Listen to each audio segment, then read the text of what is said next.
Il est auteur, compositeur, interprète, poète et a découvert une passion pour Léo Ferré. Donc, un spectacle qui sera présenté à Montréal au Club Soda le 7 décembre. C'est un mardi. 7 novembre. 7 novembre, excuse-moi.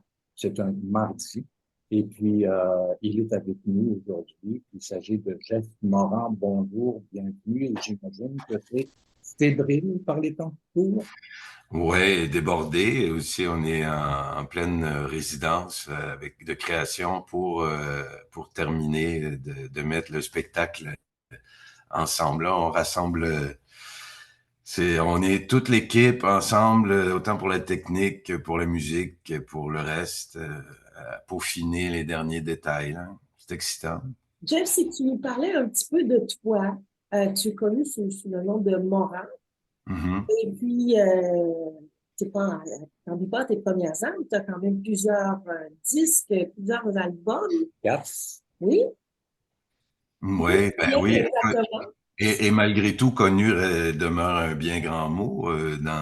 Surtout ici, en fait, c'est que j'ai fait la plupart de mes albums ont bien fonctionné en France. Donc, j'ai tourné énormément en Europe, beaucoup plus qu'au Québec. D'ailleurs, encore maintenant, mon producteur Guillaume me dit que quand il parle de moi, certains diffuseurs, ils disent « Ah, donc il est au Québec en ce moment? » Mais ben ouais, il vit là. Tu sais, en fait, tellement que j'ai tellement tourné là-bas que les gens pensent que je suis français puis que je vis en France aussi. Alors que tu es dans ton auberge à Waterloo. Ben là, je suis dans ma maison, on a une auberge, j'ai 5 enfants au Québec. Je veux dire, je pourrais pas me défiler là. Je suis vraiment québécois. Alors, la vie d'artiste. Léo Ferré, c'est un monstre de la poésie, c'est un monstre de la musique. On partage cette passion parce que j'écoute Ferré depuis que j'ai ado. Et j'ai tout. J'ai des coffrets à la maison et tout. Alors, je suis très intéressé à savoir comment ce projet est né et qu'est-ce que tu as choisi dans l'œuvre de Ferré. Ben, le projet est né. J'ai fait il y a quelques années avec Monique Giroux à l'époque où elle faisait des cartes blanches. Elle m'avait donné une carte blanche, puis c'était à ce moment-là les 20 ans. On soulignait les 20 ans de sa disparition. Et puis on avait très rapidement, avec des musiciens, mis sur pied un concert qui était enregistré devant public à l'Astral à l'époque. Et puis, ça avait été diffusé, puis ça avait connu un grand succès. Il y a eu un grand intérêt. Les gens ont rapidement réservé leur place. En une journée, c'était complet à l'Astral. Et ça a été un succès. L'enregistrement s'est très bien déroulé, etc. Puis j'ai eu beaucoup d'offres pour faire une tournée avec ce concert-là. Et puis, ça m'intéressait pas du tout, en fait, parce que j'avais pas eu cette réflexion-là j'étais dans mes chansons, dans mes tournées, dans mes affaires, puis j'ai toujours eu une espèce de culpabilité à imaginer gagner ma vie avec l'œuvre de quelqu'un d'autre. J'avais un grand malaise par rapport à ça. Et mon but était pour un événement particulier, faire une émission de radio pour Monique. À ce moment-là, ça avait du sens parce que c'était enregistré, puis ça restait, puis ça perpétuait l'œuvre. Et puis le temps et le hasard a fait que avec les tournées en Europe, etc., un jour, j'ai fini un concert en Suisse et à Zurich, ou tout près de Zurich. Et puis, il y avait dans la salle donc quelqu'un qui est venu me voir après, qui avait 2 bouteilles de vin rouge dans les mains et qui me dit, tiens, et un magnifique livre avec Léo Ferré sur le livre, la photo de Léo sur le livre, et qui me dit, tiens, c'est un cadeau du vignoble de Léo. C'est Mathieu et Marie qui t'offrent 2 bouteilles. Parce qu'il avait entendu parler de moi avec le temps, puis ça m'arrivait de faire avec le temps, j'arrête plus de dire ça. Mathieu étant le fils de Léo Ferré. Mathieu étant le fils de Léo, qui vit toujours donc en Toscane, dans le vignoble où Léo habitait au moment de sa mort. Et donc, on est rentré en contact un peu comme ça. Il m'a écrit par la suite, Mathieu, il avait un peu l'ambition de me demander de traduire certains textes de Léo en anglais.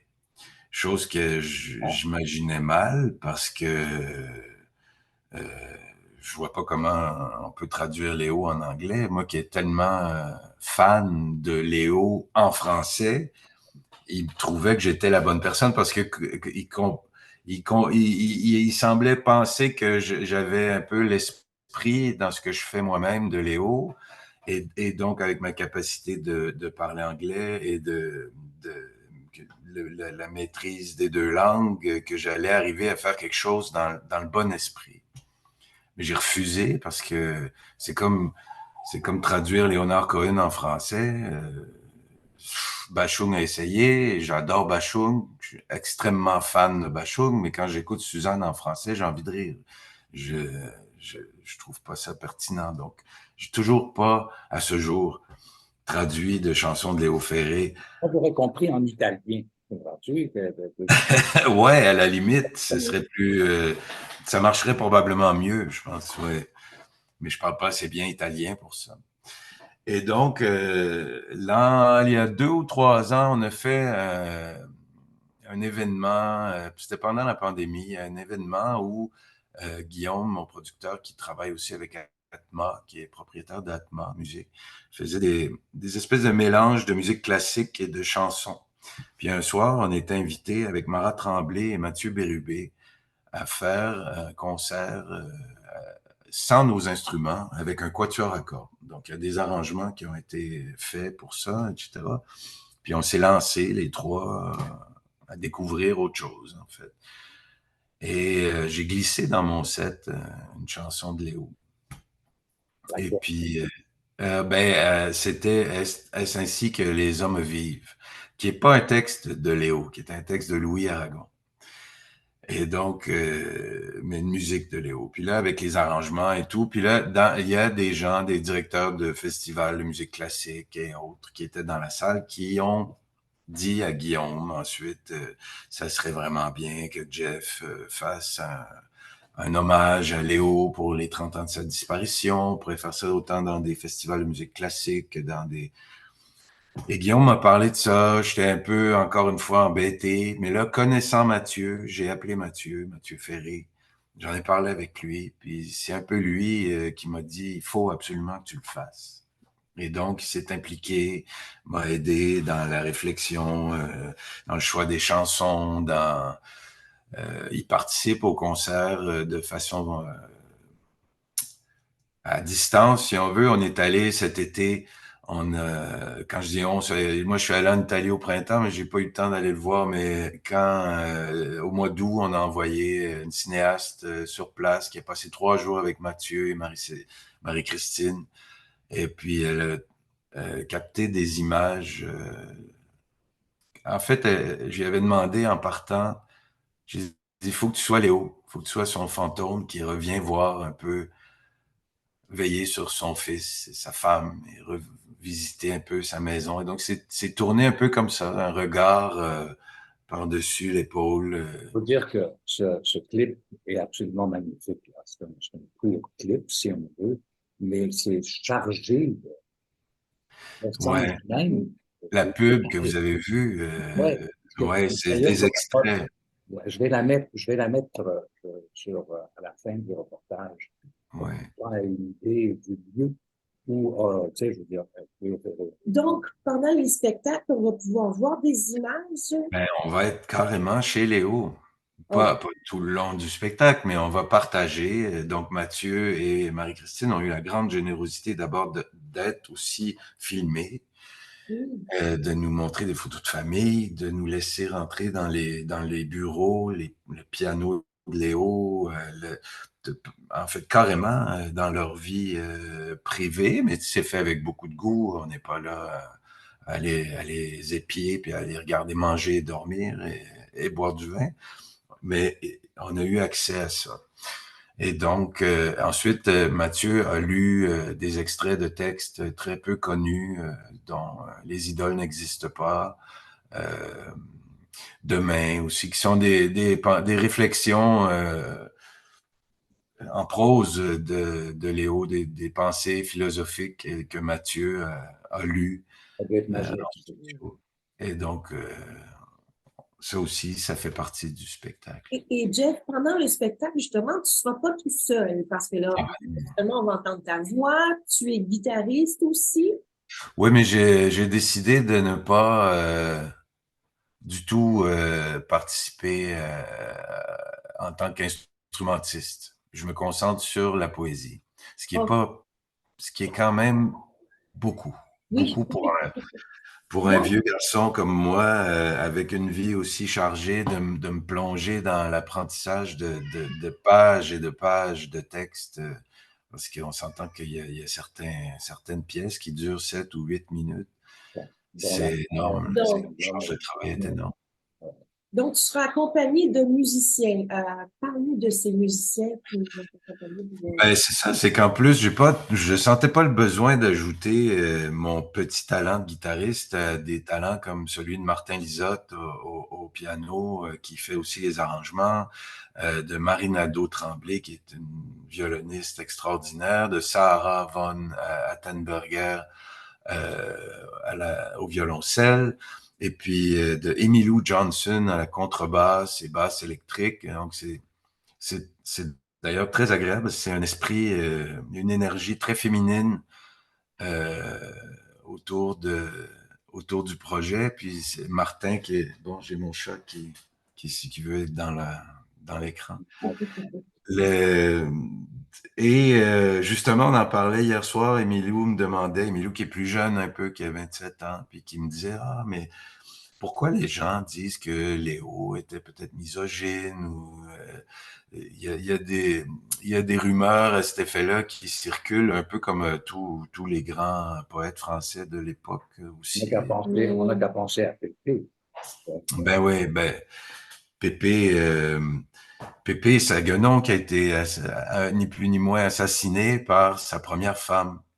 Donc, il y avait peut-être eu un petit peu de haine envers cette personne au moment où c'est arrivé. Ça, c'est des histoires de famille.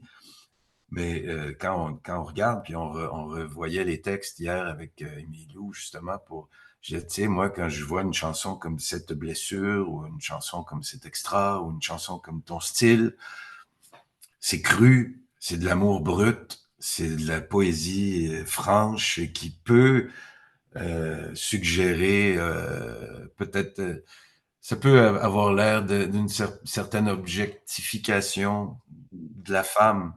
Sauf que quand on écoute Léo en entrevue, quand on regarde l'ensemble de son œuvre, ben c'est juste un prophète d'amour, de liberté, puis Faut dire que d'égalité. c'était une époque aussi.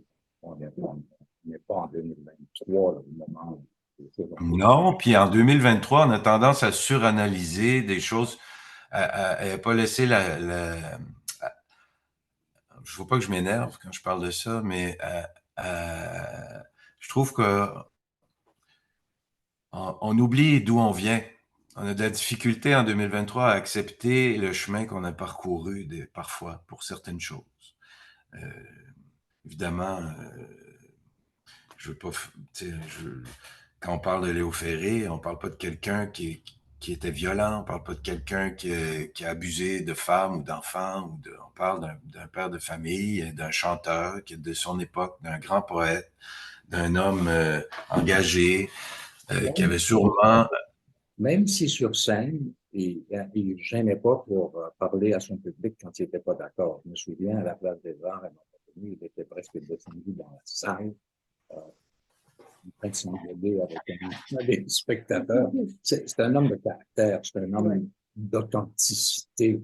C'est Ouais, un poète dans sa version la plus pure des choses. exactement, Écoute, exactement.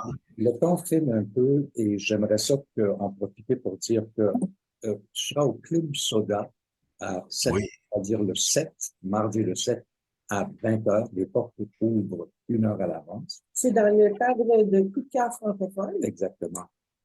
Ensuite, le 23 mars à Sainte-Geneviève, à la salle Pauline Julien. Le 2 mai à la Chapelle à Québec. Le 26 octobre, ben là, j'imagine qu'il va y avoir le 26 octobre, théâtre, le Patriote à Sainte-Agathe. J'imagine qu'il va y avoir d'autres dates qui C'est vont. les grandes lignes, mais il y a beaucoup de dates en discussion. C'est en train ça va tout sortir Et bientôt. peut-être un projet d'album avec ce spectacle. J'ai Parce que, pas le goût. non? Pas le goût, non. Mais Faut je comprendre ça, suis moi. tannant, hein. Je trouve Euh, que c'est Comme beau faire le une toile. spectacle. C'est comme faire une toile. Tu sais, à un Ouais, moment donné, tu as fait, puis tu réponds à personne parce que c'est ça que tu as à faire. c'est ça. J'ai pas. Je trouve que peut-être étirer la tournée.